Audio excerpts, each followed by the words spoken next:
अयोध्या में राम मंदिर का निर्माण ये 1947 में भी हो सकता था, 48 में हो सकता था, 49 में हो सकता था, 50 में हो सकता था, कभी नहीं हुआ। उल्टा उस समय की सरकारें लगातार पैरवी उल्टी करती थी, कहती थी राम हुए ही नहीं, कहते थे कृष्ण हुए ही नहीं, राम सेतु को तोड़ रहे हैं, कहते राम हुए ही नहीं। सुप्रीम कोर्ट में एफिडेविट देते हैं, कहते राम हुए ही नहीं। इसको मिथक मानते थे। कितना बड़ा अपमान। हम गांव गांव में मिलते हैं, अभिवादन हमारा क्या होता है? राम राम जी, राम राम का संबोधन होता है। हमारे आराध्य प्रभु श्री राम को जिसने नकारने का काम किया, प्रभु ने उनको ऐसा ठुकरा दिया कि हमेशा के लिए वे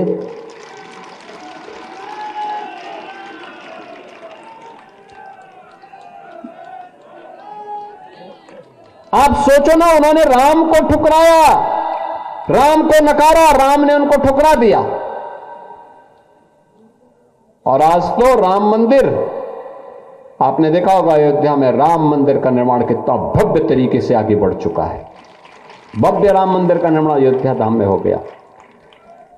यह वह ताकत है जब 145 करोड़ का भारत बोलता है तो 500 वर्षों की समस्या जो थी, उस विकट समस्या का भी समाधान होता है।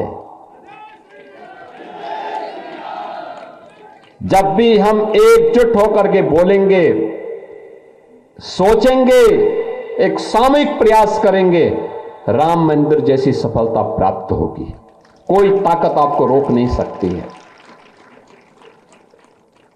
ऐसे ही काशी में काशी विश्वनाथ धाम बन गया। इससे पहले काशी में एक साथ 50 श्रद्धालु दर्शन नहीं कर सकता था। आज एक साथ 50,000 श्रद्धालु वहां पे दर्शन कर सकता है। इतना बड़ा कॉरिडोर बन गया है। अन्य धर्मस्थलों में भी इसी प्रकार की व्यवस्था की गई। मथुरा वृंदावन में भी यही व्यवस्थाएं चल रही है।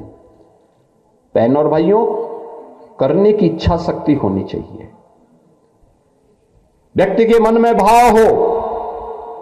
ये भारत की जो आस्था है, भारत की आस्था केवल एक आध्यात्मिक आस्था नहीं, यह आध्यात्मिक आस्था के साथ साथ राष्ट्र चेतना की भी एक तप्त दीप है, एक प्रज्वलित दीप है। यह आस्था बनी रहेगी तो भारत की राष्ट्रीयता को भी ऊर्जा प्राप्त होती रहेगी, भारत की एकता बनी रहेगी। उत्तर से लेकर दक्षिण तक, पूरब से पश्चिम तक भारत को यह आस्था जोड़ती है। यही आस्था हमारी सबसे बड़ी ताकत है। याद रखना, यह आस्था को बनाए रखने के लिए हम सबको अपनी उन कमियों को दूर करना पड़ेगा। जो कमियां हिंदू समाज को अतीत में गुलामी की ओर लेके गई थी, जातिवाद, छुआछूत और अस्पृश्यता का भाव, दहेज प्रथा, बहु विवाह, बाल विवाह, नशा, इन सब से दूर रहते हुए